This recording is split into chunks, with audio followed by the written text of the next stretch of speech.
The janitor's daughter to the millionaire. Don't get on your plane. Your fiancé's bodyguard sabotaged the engine.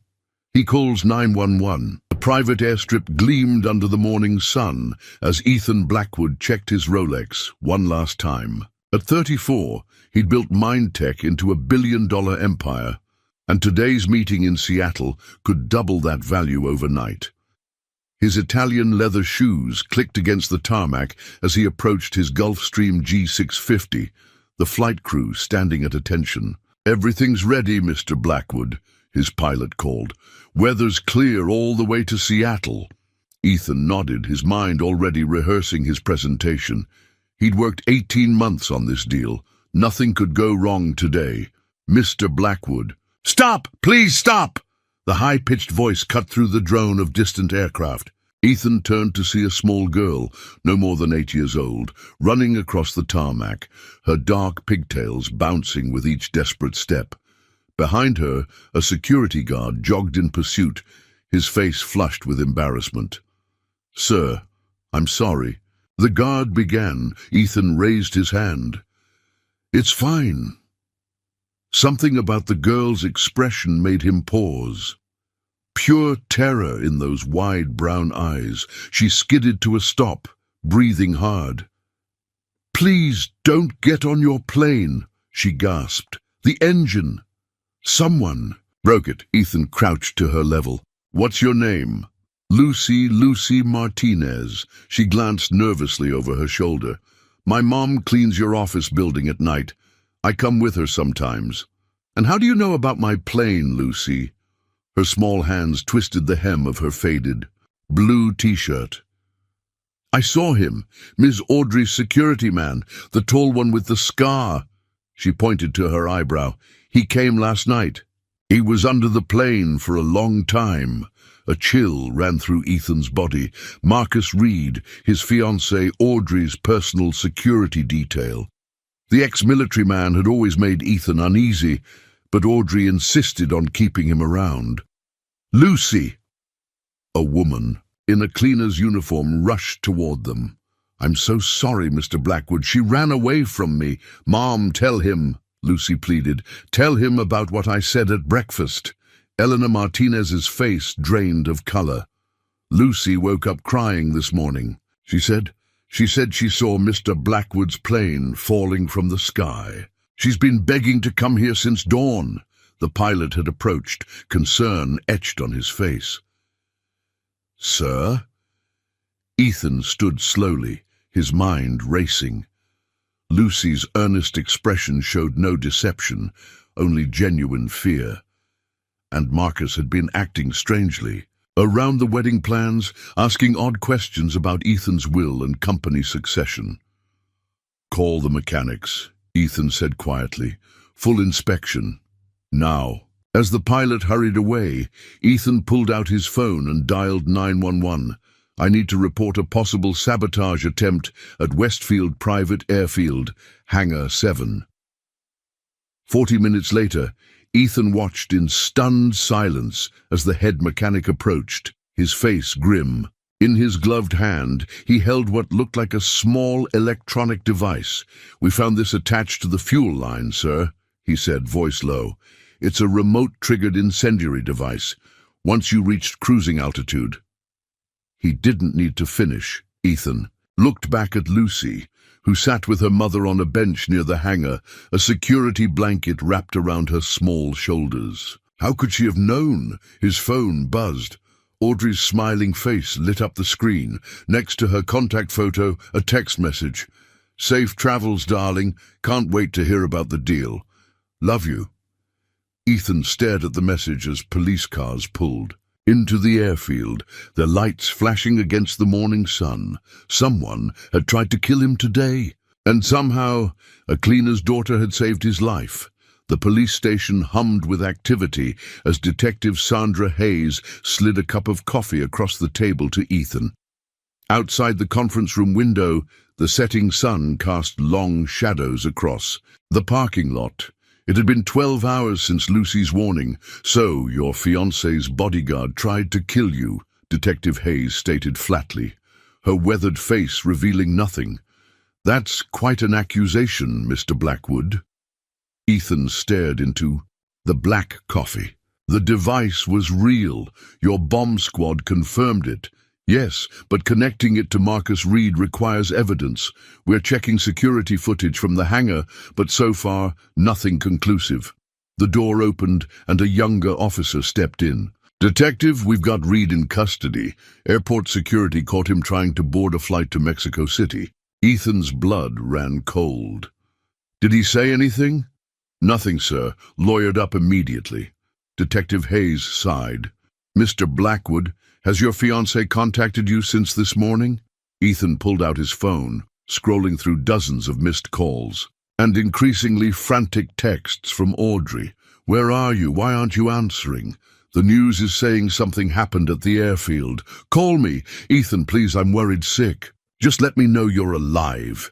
The last message had come an hour ago. Marcus isn't answering either. What's going on? She seems genuinely concerned, Ethan said, his voice hollow. Or she's creating a believable alibi, Hayes countered. People have been known to put on quite a show.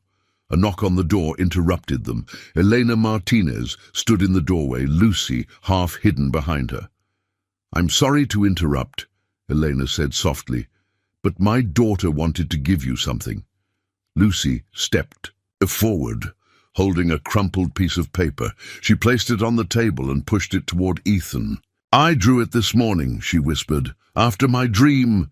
Ethan unfolded the paper, a child's drawing of a plane, flames erupting from its side, dark clouds, and most disturbing of all, a stick figure with long yellow hair watching from the ground. Who's this? Ethan asked, pointing to the blonde figure.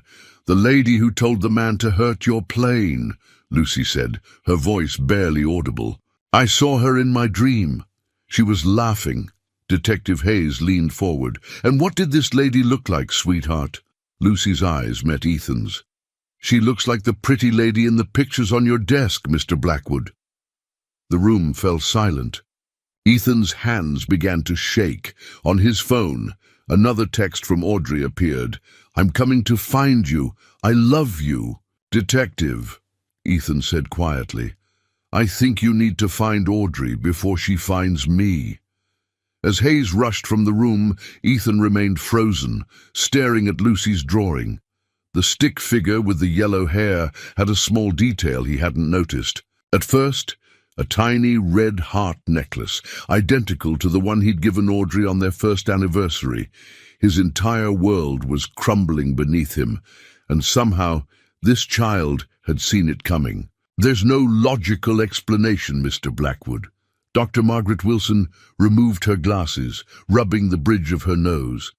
3 days had passed since the attempted sabotage, and Ethan sat in the renowned neurologist's office, seeking answers. The tests show nothing unusual about Lucy's brain activity. But she saw something that hadn't happened yet, Ethan insisted. She knew details nobody could have known. Dr. Wilson sighed. The human mind is still largely a mystery to us. Throughout history, there have been documented cases of seemingly inexplicable premonitions. Most can be attributed to pattern recognition, subconscious observation, or coincidence. This wasn't coincidence, Ethan said firmly. She drew my fiancée before she'd ever seen her. The doctor hesitated. Mr. Blackwood, what exactly are you hoping to discover here? Ethan leaned forward. I want to understand how Lucy knew and why she knew. Why her? Why me?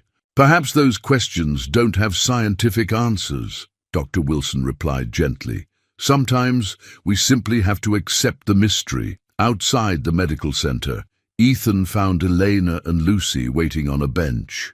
Lucy was reading a worn library book about astronomy, her small finger tracing the constellations. Thank you for bringing her, Ethan said to Elena.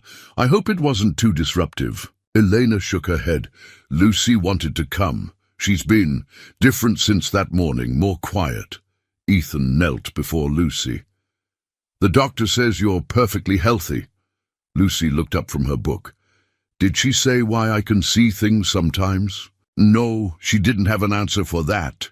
Lucy nodded, unsurprised.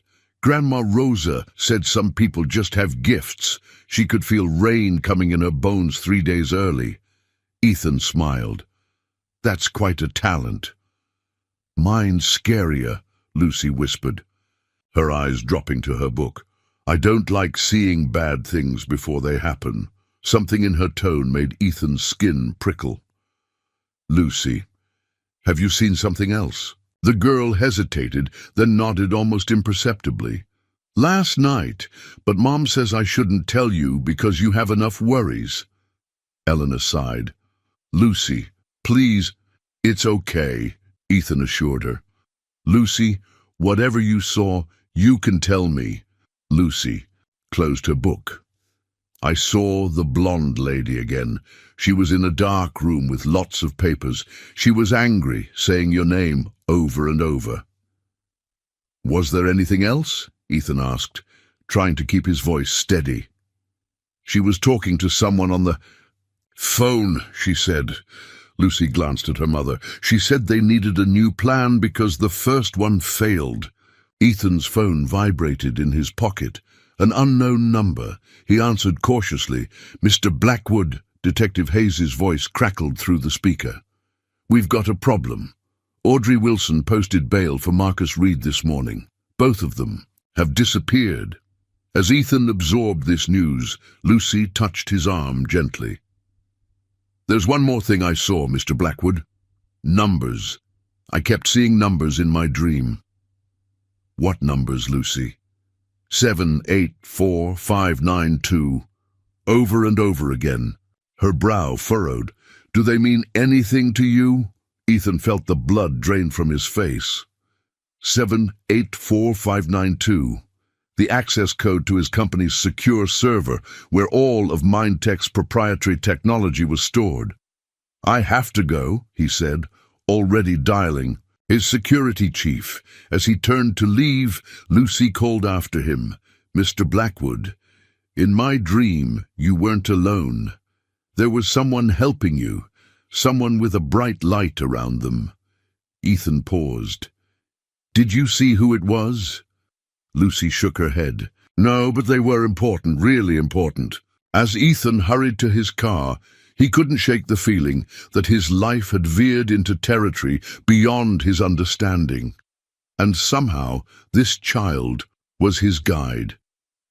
Mindtech's headquarters buzzed with nervous energy as Ethan strode through the main lobby. Employees whispered behind cupped hands, their eyes following him to the elevator. The news of his near-death experience and Audrey's disappearance had spread like wildfire. The security team found no breaches yet. David Chen, his chief of security, reported as they rode to the executive floor. But if they have your access code, they won't get far, Ethan interrupted. The code is only one layer. They'd need my biometrics to access the quantum encryption algorithms. The elevator doors opened to reveal Anna Reynolds, Ethan's executive assistant for the past 8 years, pacing the hallway. Thank God, she breathed, rushing toward him. The board's been calling non-stop. The Seattle investors are threatening to pull out, and PR is drowning in media requests. Ethan headed straight to his office. Schedule an emergency board meeting for this afternoon. And Anna, not a word about the access code situation. Once alone, Ethan sank into his chair, the weight of the past days crushing down on him. His engagement photo with Audrey still sat on his desk, her blonde hair catching the sunlight, her smile revealing nothing of her true intentions. He placed the frame face down. His computer chimed with an incoming video call from Daniel Patterson. Mindtech's head of R&D, Ethan, we've got a situation. Daniel's face appeared, forehead creased with worry. Someone's attempting to access the quantum algorithms. They've got the first-level clearance, but they're hitting the biometric firewall. Location? That's the strange part. The attempts are coming from inside the building. D-level server room. Ethan's pulse quickened. Lock it down, now! Within minutes, Ethan and David were racing down to the basement server room, security personnel flanking them. The reinforced door stood ajar, a terminal inside still active. "They're gone," David muttered, scanning the room. "But they left in a hurry." On the screen, a familiar name appeared in the access log. Audrey Wilson, using her guest credentials. That Ethan had never revoked, but the timestamp showed the login occurring 5 minutes ago. Impossible if Audrey was on the run with Marcus. "Someone used her credentials," Ethan said. "But who?" A soft noise from behind a server rack interrupted him. David drew his weapon as Ethan approached cautiously. Behind the humming equipment, crouched in the shadows, was a familiar figure. "Anna?" Ethan stared in disbelief at his executive assistant. Anna Reynolds straightened, her usual professional demeanor replaced by cold calculation. "This isn't what it looks like, Ethan." "Really? Because it looks like you're trying to steal company secrets using my fiancé's credentials." Anna's laugh was bitter. "Your fiancé. Always your fiancé. Did you ever once suspect that Audrey wasn't working alone, that maybe she was just the pretty face for a much larger operation?" Ethan's mind raced. "You've been working together. For how long?" "Almost 2 years now. Since you first developed the quantum algorithms." Anna's eyes hardened. "Do you have any idea what those algorithms are worth on the international market? Billions, Ethan. Enough to disappear forever." "So the engagement, the wedding plans, all of it was a setup to get close to me." The betrayal cut deeper than Ethan had thought possible. Anna shrugged. "Audrey played her part well, didn't she? You never suspected a thing, and you never would have if not for that strange little girl." Her expression darkened. "How did she know, Ethan? We were so careful."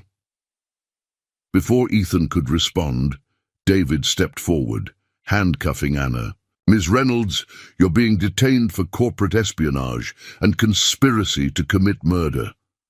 As security led Anna away, Ethan's phone rang. Detective Hayes. "Mr. Blackwood, we've located Audrey Wilson's cell signal. She's in a cabin near Mount Rainier. We're moving in now." Ethan ended the call, feeling hollow. 8 years Anna had worked by his side. 2 years Audrey had shared his bed. Both women had been using him, waiting for the perfect moment to steal his life's work and end his life. Yet none of it would have been uncovered without Lucy Martinez and her inexplicable gift. A child had seen what he, with all his wealth and resources, had been blind to. As he left the server room, Ethan made a decision. It was time to speak with Elena Martinez about her daughter's future. Elena Martinez's apartment was located in a faded building on the east side of town, the kind of place where the elevators worked intermittently and the hallway carpets bore decades of stains. Ethan felt conspicuous as he knocked on apartment 307, a leather portfolio tucked under his arm. Elena opened the door, surprise flickering across her tired face. "Mr. Blackwood, we weren't expecting you." The apartment beyond was small but immaculately clean. Schoolbooks were spread across a dining table that doubled as a desk. On the walls, Lucy's artwork created a colorful tapestry. Landscapes, animals, and people rendered in crayon and colored pencil. "I'm sorry to drop by unannounced," Ethan said, stepping inside. "Is Lucy here?" "She's at her after-school program until 5. Elena gestured to a worn sofa. "Please sit. Would you like some coffee?" "Thank you, that would be nice." As Elena busied herself in the tiny kitchen, Ethan noticed a shrine-like arrangement on a small table. Candles surrounding a photograph of an older woman with Lucy's same soulful eyes. "My mother," Elena explained, returning with 2 steaming. "Again, Rosa. She passed away last year. Lucy was very close to her." Lucy mentioned her. Said her grandmother had gifts too." Elena sat across from him, her expression guarded. My mother came from a small village in Guatemala. People there believed she had El Don, the gift. She knew things before they happened. When I was young, I thought it was just good guessing. She cradled her mug. Then Lucy was born, and by the time she was 3, she was telling me about dreams that came true. That must have been frightening for you as a mother. It still is. Eleanor's eyes met. His. Mr. Blackwood, why are you here? Ethan placed the portfolio on the coffee table. I've been doing a lot of thinking since. Everything that happened. Your daughter saved my life, Mrs. Martinez. There's no amount of money that can repay that debt. We don't want your money. Elena said firmly, I understand, but I'd like to make sure Lucy has every opportunity in life. He opened the portfolio. I've established a trust fund for her education, all the way through college and beyond, if she chooses. It's completely separate from me and my company. Even if Mindtech disappeared tomorrow, this fund would remain untouched. Elena stared at the documents, her expression unreadable. There's more, Ethan continued. I own a building downtown that houses a specialized school, the Brighton Academy for Gifted Children. They focus on students with exceptional abilities, though usually in more conventional areas. I believe Lucy would thrive there. A private school? Eleanor shook her head. She wouldn't fit in. We're not from your world, Mr. Blackwood. The school offers full scholarships to exceptional students regardless of background. Lucy would attend on her own merit, not as my charity. Case. Ethan leaned forward. Mrs. Martinez, your daughter has an extraordinary gift. I don't understand it, and maybe science never will, but she deserves to be somewhere that will nurture her abilities, not fear them. Eleanor was silent for a long moment. And what do you get out of this arrangement, Mr. Blackwood? The question caught Ethan off guard. I don't understand. In my experience, powerful men don't give something for nothing. Do you want to study my daughter? Use her abilities somehow? No, Ethan said firmly. This isn't about using Lucy's gift. It's about honoring it, and honoring her courage in coming forward when she could have stayed silent. Before Elena could respond, the apartment door opened. Lucy stood in the doorway, her backpack clutched against her chest, eyes wide at the sight of Ethan. You're here because of my new dream, she said quietly. Ethan exchanged glances with Eleanor. What new dream, Lucy? Lucy dropped her backpack and approached slowly. I saw you standing in a big room with lots of computers and lights. You were holding something small and shiny, and people were trying to take it from you.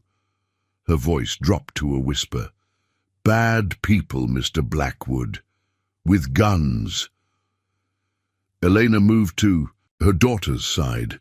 Lucy, Mr. Blackwood came to talk about school, not about dreams, but Ethan couldn't tear his eyes away from Lucy's intense gaze. When did you have this dream, Lucy? Last night, and the night before. She hesitated. There was a name, too, something about Phoenix. Ethan felt his breath catch. Project Phoenix, Mindtech's most classified development. A quantum encryption key, so advanced it could revolutionize global security. Only 5 people in the world knew of its existence. Now 6, counting an 8-year-old girl with dreams that came true. Lucy, Ethan said carefully, would you like to go to a special school with other children who have unique gifts? Lucy's eyes brightened, then dimmed. Would Mom come too? The school has staff apartments, Ethan said, making the decision on the spot. Your mother could work there, be close to you. Doing what? Elena asked skeptically. Whatever she chooses. Teaching assistant, administration, maintenance supervision. The school always needs dedicated staff. Lucy looked up at her mother, hope written across her face. For the first time, Ethan saw not the mysterious child with strange powers, but simply a little girl who wanted her mother's approval. Elena's expression softened as she smoothed Lucy's hair. "We can visit the school, see if it feels right." "No. And promises?" Lucy's smile could have lit the room, but as quickly as it appeared, it faded. She turned to Ethan, her expression grave beyond her years. "Mr. Blackwood, in my dream, the shiny thing you were holding, it broke. And when it broke, everything went dark. Everything." A chill ran through Ethan's body. Project Phoenix wasn't just valuable. In the wrong hands, it could be catastrophic. And somehow, Lucy Martinez had seen it all. Brighton Academy rose like a modern fortress amid downtown skyscrapers. A 6-story building of glass and sustainable bamboo, its courtyard sheltered from the street by living walls of greenery. As Ethan led Elena and Lucy through the secure entrance, he felt the weight of Lucy's prediction pressing down on him. "The academy houses 112 students," he explained, guiding them through a light-filled atrium where children of various ages worked on digital interfaces or gathered in small discussion groups. Ages range from 5 to 18, with specialized curricula for each student's particular gifts. Lucy's eyes were wide, taking in every detail. "What kinds of gifts do they have?" "Mathematical prodigies, linguistic savants, children with exceptional artistic or musical abilities." Ethan smiled down at her. "But I believe you'll be the first precognitive student." A tall woman with silver-streaked hair approached, her hand extended. "Mr. Blackwood, welcome back to Brighton. This must be Lucy and Ms. Martinez." "Dr. Rachel Morgan, the Academy's director," Ethan introduced. "Dr. Morgan, this is Elena Martinez, and her daughter Lucy." Dr. Morgan crouched to Lucy's level. "I've heard remarkable things about you, Lucy. We're very excited to meet you." Lucy studied the woman carefully. "Your bracelet has the same pattern as your grandfather's watch." Dr. Morgan blinked in surprise, glancing at the Celtic knotwork on her silver bracelet. "Yes, it does. How did you know that? I can see it around your wrist, like a memory, but outside instead of inside." Dr. Morgan straightened, a curious expression on her face. "Well, that's something we haven't encountered before." She turned to Elena. "Ms. Martinez, while Lucy tours the student facilities with my assistant, perhaps you'd like to see the staff accommodations. We have a 2-bedroom apartment available that I think you'll find comfortable." As they moved through the academy, Lucy grew increasingly animated. She asked thoughtful questions about the classes, the other students, the technology integrated throughout the building. For the first time since Ethan had met her, she seemed fully present in the moment, unburdened by visions of what might come. The tour ended in Dr. Morgan's office, where refreshments awaited. As Lucy sipped hot chocolate, Dr. Morgan addressed, "Elena, I understand your concerns about Lucy's gift being exploited, Ms. Martinez. Let me assure you that Brighton Academy functions as a sanctuary for extraordinary children. Our mission is to nurture their abilities while ensuring their emotional and psychological well-being." "And what about her? Visions?" Elena asked cautiously. "How would you handle those?" "With respect and careful documentation," Dr. Morgan replied. "We wouldn't attempt to induce precognitive episodes, but when they occur naturally, we'd help Lucy process them in a supportive environment." She leaned forward. "Children with exceptional gifts often feel isolated, different. Here, difference is the norm. Lucy would be surrounded by peers who understand what it means to see the world in unique ways." Ethan watched as Eleanor's resistance visibly weakened. The apartment was spacious and modern, the job opportunity genuine, the educational environment unparalleled. Most importantly, Lucy was already forming an attachment to the place.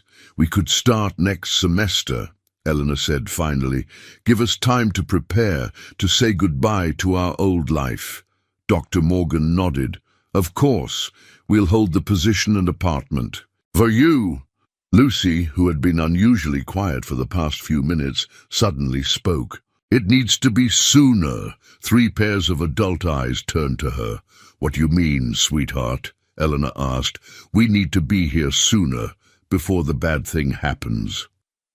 Lucy set down her mug, her small face solemn. "Mr. Blackwood's shiny thing, it's going to break soon. I can feel it." Dr. Morgan gave Ethan a questioning look, but he kept his expression neutral. Project Phoenix was too classified to discuss, even with Brighton's director. "Lucy, did you see when this bad thing might happen?" Ethan asked carefully. Lucy concentrated. "There were autumn leaves, and it was raining, and—" She closed her eyes. "People were talking about Halloween costumes." Ethan felt his chest tighten. Today was October 7th. Halloween was just over 3 weeks away. "I believe we could expedite the admission process," Dr. Morgan said, reading the urgency in Ethan's expression. "Perhaps you could start next week, if that works for you, Ms. Martinez." Eleanor hesitated, looking between her daughter's determined face and Ethan's barely concealed concern. "I would need to give notice at my current jobs. Pack our things." "I can arrange for movers," Ethan offered, "and compensate your employers for the short notice." A heavy silence fell over the room. Finally, Elena nodded. "Lucy's education comes first. If this is what she needs, we'll make it work." As they prepared to leave the academy, Ethan's phone buzzed with a message from his security chief. Facial recognition picked up Marcus Reed at Vancouver International Airport. "Canadian authorities in pursuit." Ethan slipped the phone back into his pocket, his mind racing. If Marcus was in Canada, where was Audrey? And more importantly, who else was involved in the conspiracy to steal Project Phoenix? In the elevator, Lucy tugged at his sleeve. "Mr. Blackwood?" "Yes, Lucy. In my dream, when everything went dark." She lowered her voice to a whisper. "I saw the lady with yellow hair again. She was laughing." Ethan felt ice in his veins. Audrey was still out there, still plotting. And somehow, the fate of Project Phoenix, perhaps the most significant technological advancement of the decade, was entangled with the mysterious abilities of a cleaning woman's daughter. As the elevator doors opened to the lobby, Lucy looked up at him with eyes too wise for her years. "Don't worry, Mr. Blackwood. I won't let the bad thing happen. That's why I'm here." Brighton Academy quickly became Lucy's sanctuary. Within 2 weeks, she had settled into a routine that balanced traditional academics with specialized sessions, focused on understanding her unique abilities. Elena found purpose managing the academy's maintenance staff, her organizational skills, earning her respect among colleagues who never knew she had once cleaned their offices. Ethan visited frequently, ostensibly to check on Lucy's progress, but in reality seeking reassurance. Project Phoenix remained secure for now, but Audrey was still at large, and Marcus Reed had vanished after the Canadian authorities lost his trail in Toronto. On this particular afternoon, Ethan found Lucy in the Academy's meditation garden, sketching intently in a leather-bound journal Dr. Morgan had given her to record her visions. "That looks serious," Ethan said, sitting beside her on the stone bench. Lucy didn't look up from her drawing. "I had the same dream again last night, the one with the shiny thing breaking." Her pencil moved in deliberate strokes across the page. "But I saw more details this time." She turned the journal toward him. The drawing showed what appeared to be a laboratory with computer screens and specialized equipment. In the center stood a man holding what looked like a small, crystalline object, presumably the shiny thing from her previous visions. Around him, shadowy figures aimed weapons at him, and in the background, barely sketched but unmistakable. Was a blonde woman, Audrey, Ethan murmured. Lucy nodded. And there's someone else helping her. Someone inside your special building? Mind Tech headquarters? No, the other place, the secret one. Ethan felt his blood turn cold. The Phoenix facility was located in an unmarked building 50 miles outside the city. Its existence was known to only a handful of people with the highest security clearance. Lucy, how do you know about the secret building? She shrugged. I see it in my dreams. It's underground, with lots of lights and machines. Did you see who's helping Audrey? The person inside. Lucy flipped to another page in her journal, revealing a partial sketch of a man's face. Close-cropped hair, glasses, a distinctive scar along the jawline. Dr. Wilson, Ethan whispered, recognizing his chief quantum physicist. James Wilson had been with the project from its inception, a brilliant mind whose contributions were invaluable. And apparently a traitor. Lucy studied Ethan's face. You know him? Yes, I do. Ethan pulled out his phone to alert security, then hesitated. If Wilson was compromised, confronting him directly might trigger whatever plan he and Audrey had set in motion. Better to watch and wait, gather evidence, Mr. Blackwood. Lucy's voice pulled him from his thoughts. There's something else. What is it? In my dream, I keep seeing numbers again, different ones this time. Can you tell me what they are? Lucy closed her eyes in concentration. 3, 1, 0, 2, 0, 2, 4. October 31st, 2024, Halloween, exactly 2 weeks away. Lucy, I think that's a date. Halloween, her eyes snapped open. That's when the bad thing happens. She clutched his arm suddenly, her small fingers digging in with surprising strength. Mr. Blackwood, promise you won't go to the secret building on Halloween. Before Ethan could respond, Dr. Morgan approached from the garden path. Sorry to interrupt, but Lucy has her session with Dr. Bennett now.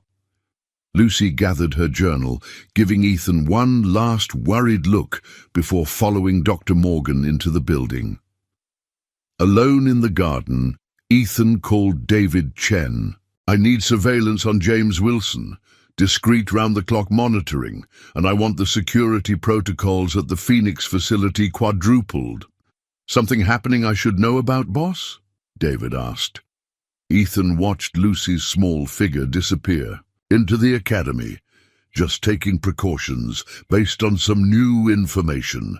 Does this new information come from your 8-year-old psychic? She's not psychic, Ethan corrected automatically. She's... He trailed off, unsure how to categorize Lucy's abilities. Whatever she is, David said, his voice softer, she saved your life once already. I'm not about to dismiss her warnings. As Ethan ended the call, he realized something had fundamentally shifted in his worldview. 2 months ago, he would have laughed at the idea of making security decisions based on a child's dreams. Now, he was staking everything. His company, his life's work, perhaps more, on Lucy's visions.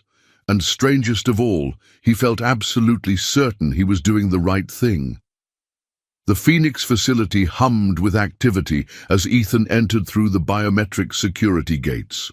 Located 50 feet underground, the compound was a marvel of engineering, a self-contained research environment where Mindtech's most classified work took place. Today, Ethan had come for the weekly progress update on Project Phoenix, but his real purpose was to observe Dr. James Wilson. Wilson greeted him with the same reserved enthusiasm he always showed, his handshake firm, his explanation of recent breakthroughs articulate and passionate. Nothing in his demeanor suggested a man planning to betray company secrets. We've achieved quantum coherence at room temperature, Wilson explained, leading Ethan through the main laboratory. The encryption key can now be maintained in a stable state without supercooling. That's a significant advancement, Ethan noted, studying Wilson's face for any sign of deception. Timeline for full implementation? 3 weeks, perhaps less. Wilson adjusted his glasses, the fluorescent lights reflecting off the lenses. We're running final stability tests now. 3 weeks. Well after Halloween, after whatever Wilson and Audrey had planned. I'd like to see the physical prototype, Ethan said casually. Wilson hesitated, almost imperceptibly. Of course, it's in the secure vault. I'll need to authorize your access, even though you're the CEO. He smiled thinly. Security protocols. You designed yourself, if I recall. The secure vault lay at the heart of the facility, protected by multiple authentication systems. As they approached, Ethan noted the subtle tension in Wilson's shoulders, the slight moisture gathering at his temples. "Everything all right, James?" Ethan asked. "Just a bit tired. Been pulling long hours on this phase of the project." Inside the vault, a single pedestal held what appeared to be a small crystal, no larger than a matchbox. The quantum encryption. Key, the physical manifestation of Project Phoenix. In this unassuming object lay the culmination of 5 years of research and billions in investment. A technology that could render all existing encryption methods obsolete overnight. "May I?" Ethan asked, gesturing toward the pedestal. Wilson nodded, though Ethan noticed his hands clench briefly at his sides. The key felt cool in Ethan's palm, catching the light in hypnotic patterns. This was what Lucy had seen in her dreams, the shiny thing that would break, plunging everything into darkness. "The security around this prototype is our highest priority," Ethan said, replacing the key carefully. "I've authorized additional measures, effective immediately." Wilson's eyebrows rose. "Oh, I wasn't informed." "New protocol, information compartmentalization, even at the executive level." Ethan met Wilson's gaze directly. "After what happened? With Anna Reynolds, we can't be too careful." "Of course," Wilson agreed smoothly, "though it does make coordination more challenging." As they exited the vault, Ethan's phone vibrated with a text from David Chen.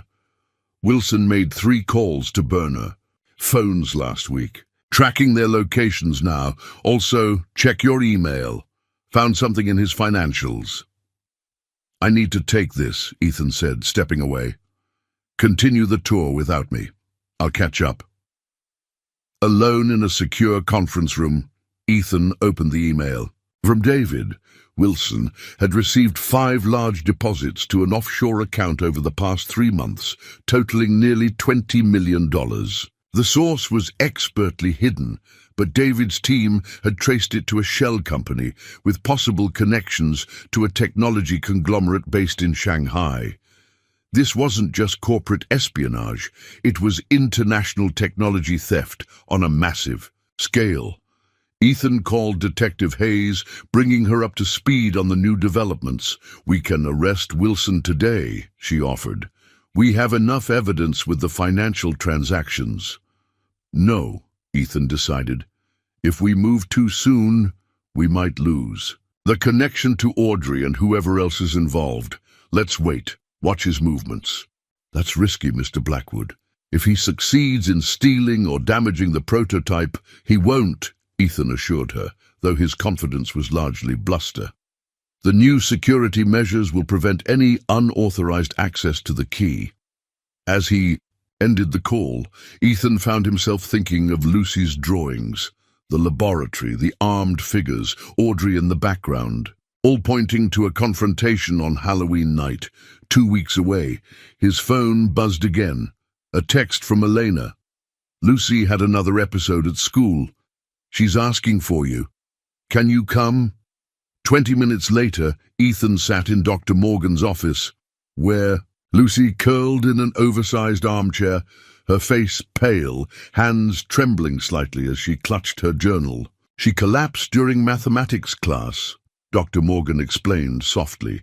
When she regained consciousness, she was extremely agitated, insisting she needed to speak with you immediately.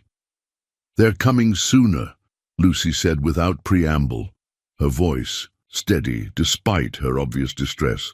"Not Halloween before." "Who's coming sooner, Lucy? The bad people. They changed their plans because they know you're watching the man with the scar." She opened her journal to a new drawing. The same laboratory, but now the calendar on the wall clearly showed October 24th, 1 week from today. "They're going to take the shiny thing next Friday," Lucy continued. "The blonde lady and 5 other people with guns," and her voice caught. "They're going to hurt a lot of people. I saw bodies on the floor." Ethan exchanged alarmed glances with Elena and Dr. Morgan. "Lucy, these visions, are they always certain?" Dr. Morgan asked gently. "Or are they possibilities that can be changed?" Lucy considered this. "Some feel solid, like they're already real. Others feel bendy, like they could go different ways." She looked up at Ethan. "This one feels bendy, but only a little, like there's just one way to change it." "What way is that?" Ethan asked. Lucy's eyes, normally so bright and observant, clouded with confusion. "I don't know yet, but it has something to do with me. I'm supposed to be there." "Absolutely not," Elena interjected. "My daughter is not going anywhere near. In danger." "Of course not," Ethan agreed quickly. "Lucy will stay safe here at the academy." But as he met Lucy's knowing gaze, Ethan wasn't certain who was reassuring whom. The child seemed to understand something none of the adults in the room could grasp, that her role in these events was far from over. Later, as Ethan prepared to leave, Lucy tugged at his sleeve. "Mr. Blackwood, I drew one more thing." She hesitantly offered a folded page from her journal. "I didn't want to show Mom because it would scare her." Ethan unfolded the paper. It showed a child, unmistakably Lucy, standing in what appeared to be the Phoenix facility's main laboratory. Behind her, barely sketched but recognizable, was Ethan himself. And in Lucy's small hand was the quantum key, glowing with an otherworldly light. "Lucy," Ethan said carefully, "this can't happen. You can't be at the facility. It's too dangerous." Lucy took back the drawing, her expression solemn. "Some things have to happen, even if they're scary. Grandma Rosa taught me that." As Ethan drove away from Brighton Academy, Lucy's drawing burned in his memory. The idea of bringing a child into such danger was unthinkable. And yet every one of her visions had proven accurate so far. What if her presence was somehow crucial to preventing catastrophe? 5 days before the predicted attack, Ethan convened an emergency meeting in Mindtech's most secure conference room. Present were David Chen, Detective Hayes, and Thomas Reynolds, the FBI's special agent assigned to the case once its international dimensions became clear. "We've identified 3 of Wilson's collaborators," Agent Reynolds reported, displaying surveillance photos on the screen. "All former military, now working as private contractors. They entered the country 2 weeks ago on false passports." "What about Audrey?" Ethan asked. Detective Hayes shook her head. "No confirmed sightings since Vancouver, but her digital footprint suggests she's somewhere in the Pacific Northwest. We've been monitoring all communications to and from the Phoenix facility. Wilson has been careful, but he did access the security protocol updates from an unauthorized terminal yesterday. He's studying our defenses," David noted grimly. "Then we use that to our advantage," Ethan decided. "Feed him misinformation, make him think our security will be lightened on the 23rd due to a systems upgrade." "Set a trap," Agent Reynolds nodded approvingly. "We can have tactical teams in position, ready to move when they show up." "There's one complication," Ethan said hesitantly. "The Martinez girl continues to have visions about being present during the confrontation." A heavy silence fell over the room. "Mr. Blackwood," Detective Hayes said finally. "You can't possibly be considering involving a child in this operation." "Of course not," Ethan replied quickly. "But her visions have been accurate every time. What if her absence somehow affects the outcome?" "That's mystical thinking, not tactical planning," Agent Reynolds said dismissively. "We deal in facts, not premonitions." Ethan didn't press the point, but as the meeting continued, he couldn't shake the image from Lucy's drawing, her small figure in the laboratory, the key glowing in her hand. After the meeting, Ethan visited Brighton Academy. He found Lucy in the school's library, surrounded by books on quantum physics, far beyond the reading level of a typical 8-year-old. "I'm trying to understand the shiny thing," she explained as he sat beside her. "Dr. Morgan says if I learn more about quantum stuff, maybe my visions will make more sense." "That's very dedicated research," Ethan said, impressed by the stack of advanced texts. "Are you understanding any of it?" Lucy shrugged. "Some. It's like the particles can be in two places at once, or connected even when they're far apart." She looked up at him with those unnervingly perceptive eyes. "Kind of like my dreams. They're here, but also not here yet." Ethan smiled at the comparison. "That's actually a very insightful way to think about quantum entanglement." Lucy closed the book she'd been reading. "You're worried about my drawing? The one where I'm in the secret building?" "Yes," Ethan admitted. "It's too dangerous for you to be there, Lucy." "But what if I have to be? What if that's the only way to stop the bad thing?" "Adults will handle this situation," Ethan said firmly.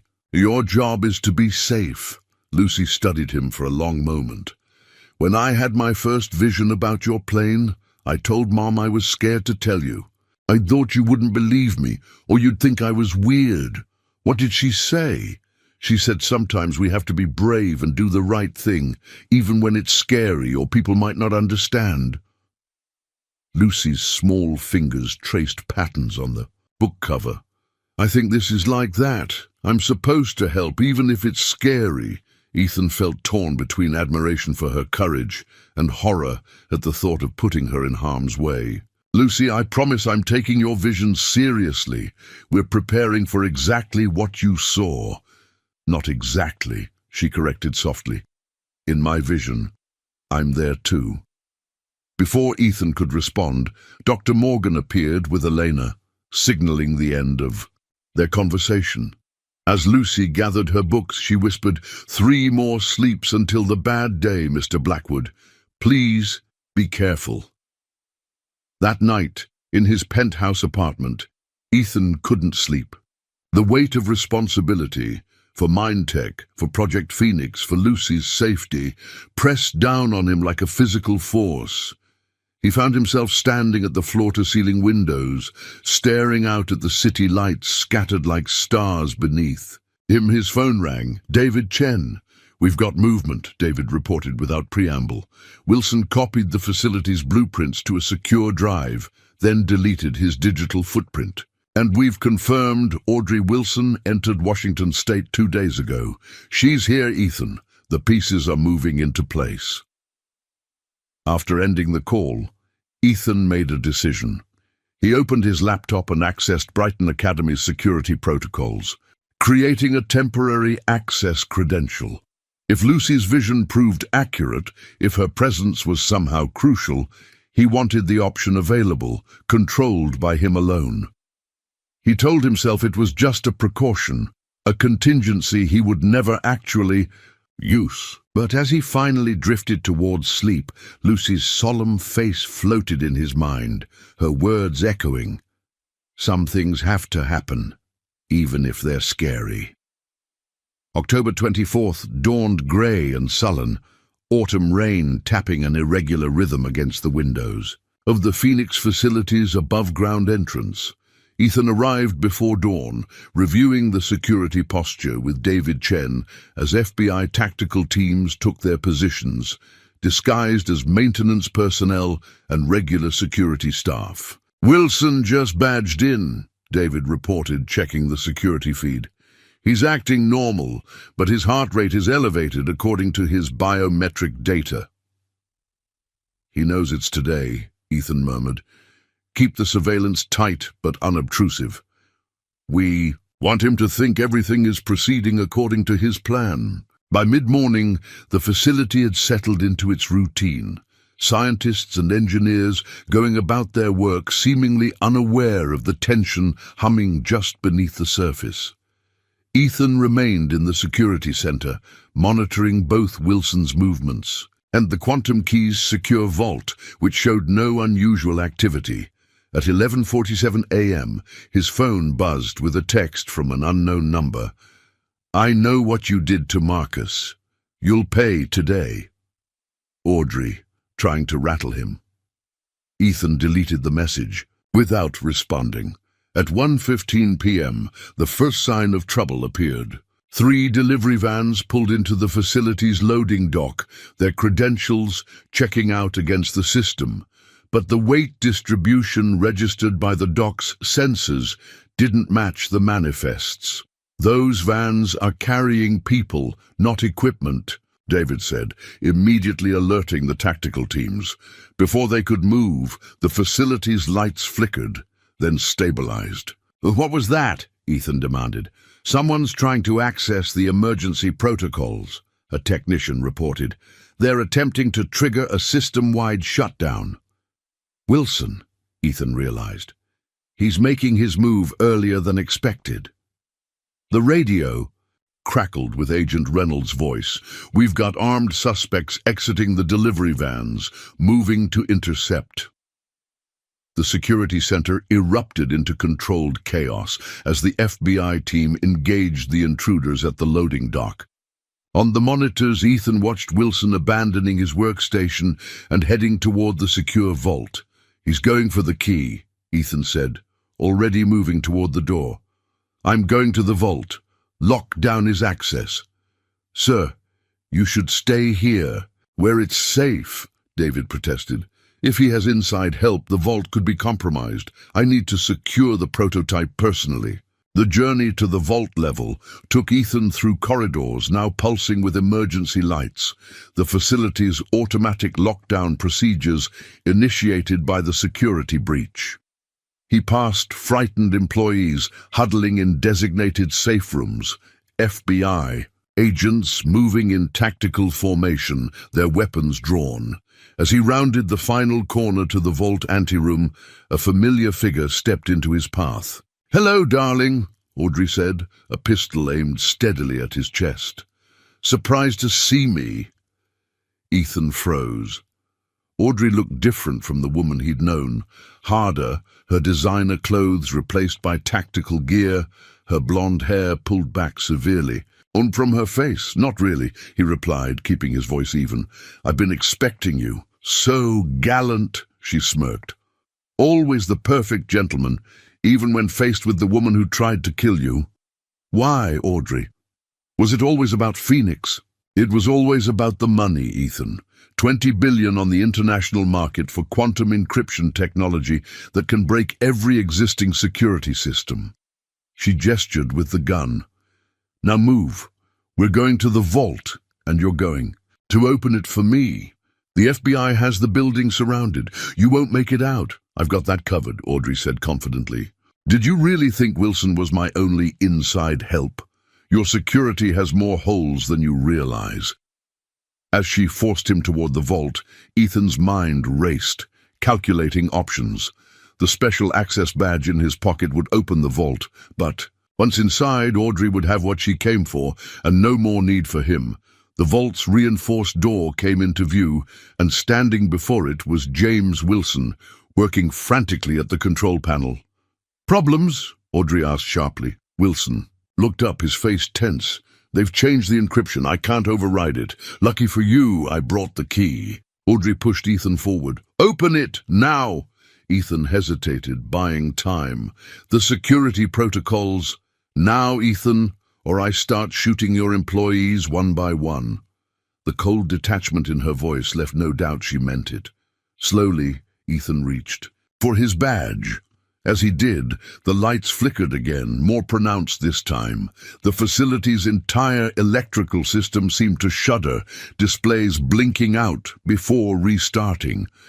"What the hell was that?" Audrey demanded. Wilson was staring at his tablet. "Something's happening with the power grid. The backup systems are behaving erratically." The distraction was enough. Ethan lunged, knocking the gun aside as Audrey fired, the bullet embedding itself in the wall. They grappled briefly before a blow to his temple sent him staggering back, vision blurring. "Enough!" Audrey shouted, recovering her weapon. "Open the vault or die right here!" Dazed, Ethan reached again for his badge. This time a new voice stopped him, small, clear, and impossibly familiar. "You shouldn't do that, Mr. Blackwood." All three adults turned in shock. Lucy Martinez stood in the corridor, wearing her Brighton Academy uniform, her ever-present journal clutched to her chest. "Lucy?" Ethan gasped. "How did you—" "I told you. I needed to be here," she said simply, her gaze shifting to Audrey. "You're the lady from my dreams, the one who wants to break the shiny thing." Audrey recovered quickly, aiming her gun at Lucy. "What is this? Who is this child?" "She's nobody," Ethan said quickly, stepping between them. "Just a student on a field trip who got lost." "No," Lucy contradicted, moving to stand beside Ethan. "I'm the one who saw you before you tried to kill Mr. Blackwood. I warned him about his plane." Recognition dawned in Audrey's eyes. "The cleaners. Brat? The one Marcus mentioned?" She laughed incredulously. "You're telling me a child ruined our first attempt?" "Audrey, she has nothing to do with this," Ethan pleaded. "Let her go and I'll open the vault." "Oh, I don't think so," Audrey said, a calculating look crossing her face. "This is too interesting. A child who can see the future. The people I work for would find that very valuable, perhaps even more valuable than the encryption key." Lucy showed no fear, meeting Audrey's gaze steadily. "You won't take me, and you won't take the shiny thing either. Is that what your dreams tell you?" Audrey mocked. "Yes," Lucy said simply. "They also showed me this." She opened her journal to a drawing, the vault, the quantum key, and what appeared to be an explosion of light. While Audrey was momentarily distracted by the drawing, Wilson made his move. He lunged for Audrey's gun, shouting, "This wasn't the plan! No children were supposed to be involved!"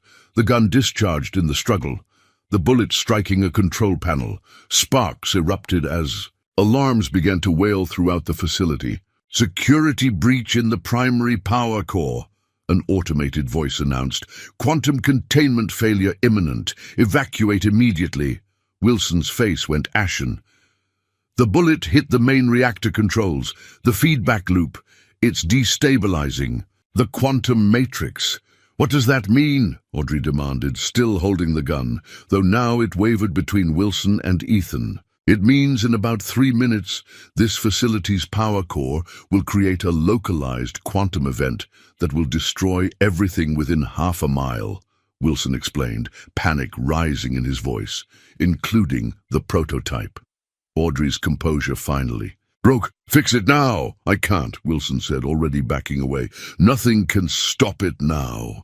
As if to underscore his words, the lights flickered violently, and a deep rumbling began beneath their feet. Wilson turned and ran, disappearing down the corridor. Audrey's face contorted with rage. "This isn't over," she spat, then followed Wilson's path of retreat. Left alone with Lucy, Ethan knelt to her level. "Lucy, we need to evacuate. Now. How did you even get here?" "Dr. Morgan brought me," Lucy explained calmly. "She's waiting upstairs with Mom. They think I'm getting a special tour." The facility shuddered again, more violently this time. "We need to go," Ethan urged, taking her hand. Lucy pulled back. "Not yet. We have to get the shiny thing first." "Lucy, there's no time." "There is," she insisted. "This is why I'm here, to save it." Before Ethan could stop her, Lucy placed her palm against the vault's biometric scanner. Impossibly, the light turned green, and the heavy door swung open. "How did you—" "I don't know," Lucy admitted, stepping inside.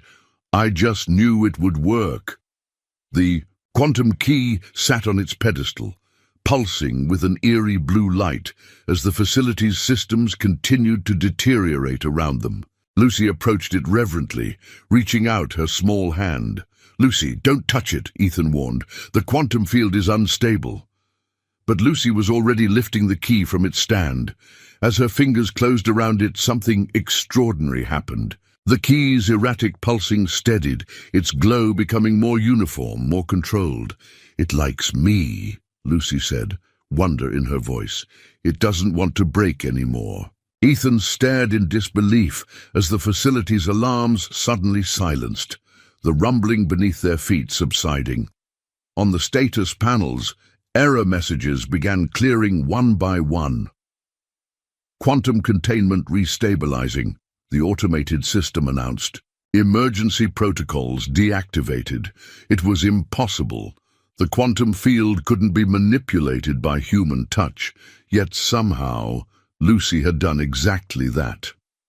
She stood holding the key, a small smile on her face, as if she'd just solved a particularly interesting puzzle. "I told you I needed to be here," she said simply. Before Ethan could respond, the sound of approaching footsteps announced the arrival of FBI agents, David Chen at their head. "Ethan, we thought—" David stopped short, staring at Lucy. "What is she doing here? And how is she holding the prototype without protective gear?" Ethan found he had no answer that would make sense. The child who saw the future had somehow stabilized an unstable quantum field with her touch alone, a feat that defied every principle of physics they understood.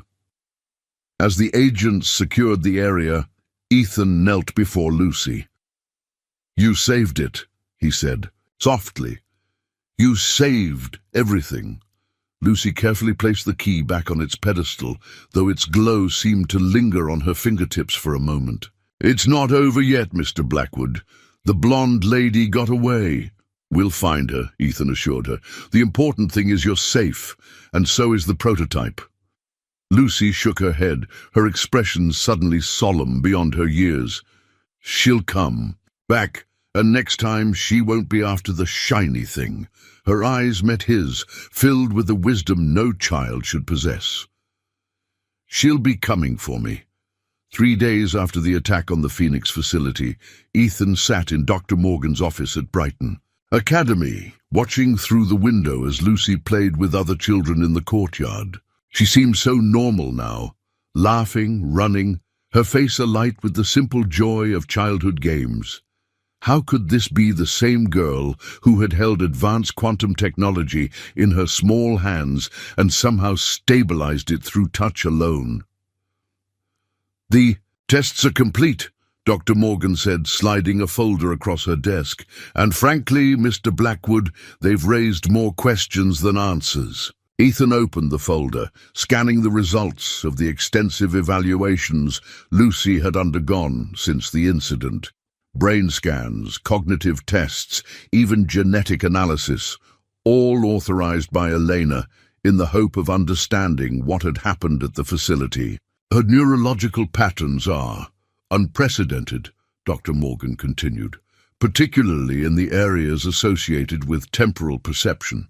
It's as if her brain processes time differently than ours, not just linearly, but across multiple dimensions, simultaneously. That would explain the precognitive abilities," Ethan mused, "but not how she interacted with the quantum key." Dr. Morgan leaned forward, lowering her voice. "There's more. The genetic testing revealed anomalies in her DNA structure, specifically in the areas that govern electromagnetic field perception.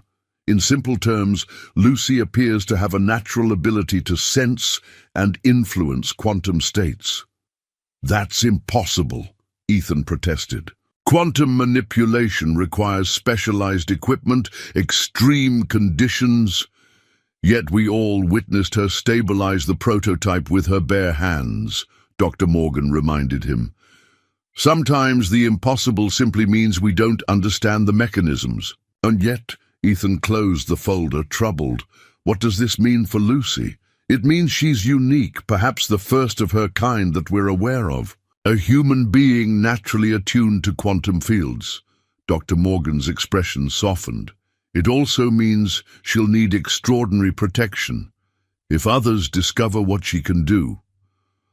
Audrey already knows, Ethan said grimly. She saw Lucy interact with the prototype. She'll report to whoever she's working for. Then we need to ensure Lucy's safety becomes our highest priority.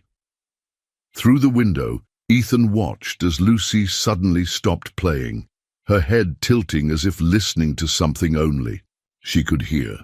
Her expression grew serious as she turned, looking directly at the window where Ethan sat. Even at this distance, he could feel the weight of her gaze, knowing, expectant. She senses we're talking about her, Dr. Morgan observed.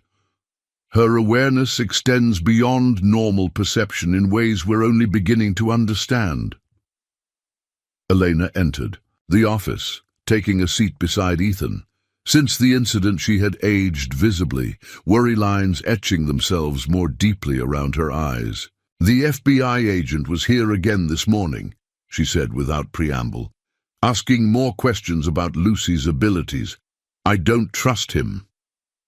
Agent Reynolds is just doing his job, Ethan assured her, though privately he shared her concerns. The government's sudden interest in Lucy felt ominous. He's not the only one asking questions, Elena continued. Yesterday, a woman claiming to be from the Department of Education tried to speak with Lucy alone. When I refused, she became insistent. Security had to escort her out. Did you get her name? Ethan asked sharply. Diane Miller. But when I described her to the agent, he said there's no Diane Miller in any federal education department. The implications were clear. Word was spreading about Lucy's abilities, drawing attention from multiple parties. We need to move her, Ethan decided. Brighton is too exposed now. I have a private compound in Montana, remote, secure, with its own staff and educational facilities. You want us to hide? Elena asked, though her tone suggested she'd already been considering similar options. Just until we can ensure her safety through official channels. I have contacts in Washington working on specialized protection protocols, but bureaucracy moves slowly. Dr. Morgan nodded her agreement.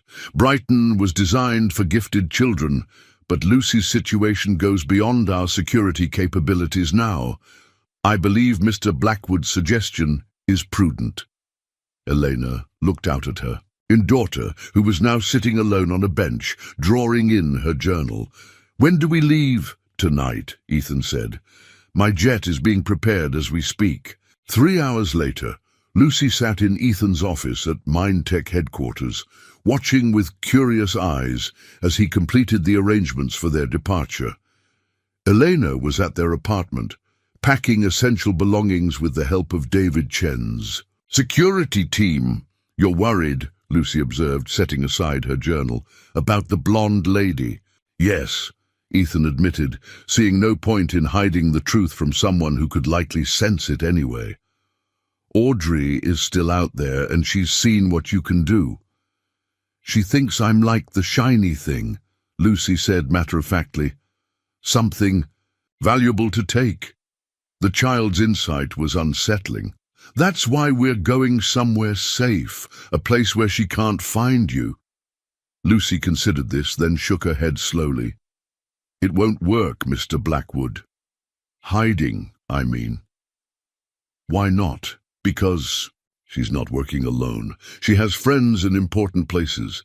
Lucy opened her journal to a new drawing, what appeared to be a government building, with figures in suits examining files. One file bore Lucy's name. Ethan felt a chill. Lucy, did you see who these people are? Not exactly, but they wear special pins on their jackets. She pointed to a small detail in her drawing, a distinct insignia Ethan recognized with growing alarm. The National Intelligence Directorate, an agency so classified its very existence was denied in public records. "When did you draw this?" he asked, trying to keep his voice steady. "This morning, after I woke up from a new dream." She turned to another page, revealing a drawing of what appeared to be the Montana compound Ethan had mentioned. "This is where we're supposed to go, but it's not safe either. They find us there too." Ethan studied the drawing with growing unease. If Lucy could see government agencies tracking her, if no secure location would truly protect her. "What do we do, Lucy? Where is safe?" Lucy closed her journal, her expression suddenly older than her years. "Mr. Blackwood, do you know why I can do the things I do? Why I see things before they happen? Dr. Morgan thinks it has something to do with your brain structure, your DNA. Grandma Rosa said some people are born with one foot in this world and one foot in another." Lucy's voice took on a rhythmic quality, as if reciting something she'd heard many times. "She said I'm a bridge person. That's why I can see things others can't." A bridge person? Between what is and what might be? Lucy looked up at him, her eyes clear and direct. "The blonde lady thinks I'm special because I can see the future and touch the shiny things without getting hurt. But that's not why I'm special." "Then why are you special, Lucy?" Ethan asked softly. "Because I'm supposed to show people that the world is bigger than they think, that there are more ways of knowing things than just with computers and science." She placed her small hand over his. "Grandma Rosa said when bridge people appear, it means the world is changing, big changes that need guides to help people understand." Ethan felt a strange sensation, as if the office around them had suddenly expanded, revealing dimensions previously hidden. This child spoke with the wisdom of ages, yet retained the innocence of her 8 years. "So what do we do now?" he asked, finding himself deferring to her judgment in a way that would have seemed absurd just weeks ago. "We don't run," Lucy said simply. "We stand still and let them come to us. All of them. The blonde lady, the government people, the scientists who want to study me, they all need to see the same thing." "And what's that?" Lucy smiled, the expression purely childlike again. "That some gifts can't be taken or copied or locked away. They can only be shared freely." Before Ethan could respond, his phone rang. Elena, her voice tight with controlled panic. "Someone broke into our apartment. They took Lucy's journal, the old one with all her drawings. The security team is searching." "But it's okay, Mom," Lucy called, able to hear her mother's voice through the speaker. "They were supposed to take it. Now they'll start to understand." As Ethan ended the call, promising to bring Lucy home with additional security, he found himself wondering exactly what game was being played here, and who was actually controlling the board. For all his wealth and power, all his careful planning and strategic thinking, he felt like a novice being guided by a master. And the master was an 8-year-old girl who spoke of being a bridge between worlds with the casual certainty of someone stating that the sky is blue. "They're all coming, Mr. Blackwood," Lucy said, gathering her things as they prepared to leave. "And when they do, something big is going to change. For everyone." She looked up at him with those penetrating eyes. "Are you ready?" The truth was, Ethan didn't feel ready at all, but as he escorted Lucy from his office, surrounded by security personnel, he realized it didn't matter. Events had been set in motion that transcended his control, perhaps had never been under his control at all. The child walking beside him, humming softly to herself, held secrets that powerful people around the world now coveted. And somehow, Ethan Blackwood, billionaire CEO, had become her unlikely protector, not because he had chosen the role, but because Lucy had chosen him. Snow fell gently outside the windows of Brighton Academy's central atrium, where Ethan stood watching Lucy address the assembled group. 1 month had passed since the attack on the Phoenix facility, and the world had changed in ways few could have imagined. Before Lucy stood an unprecedented gathering: FBI agents, government officials from 3 agencies, scientists from MindTech, and in the back, heavily guarded Audrey Wilson herself, captured after a failed attempt to abduct Lucy from the academy. "I know you all have questions," Lucy said, her small voice somehow filling the space. "About what I can do. About what it means." Ethan marveled at her composure. Gone was the shy child who had run across the tarmac to warn him about his plane. In her place stood someone who, despite her 8 years, commanded the attention of some of the most powerful people in the country. "The quantum key responds to me because I'm connected to it," Lucy continued.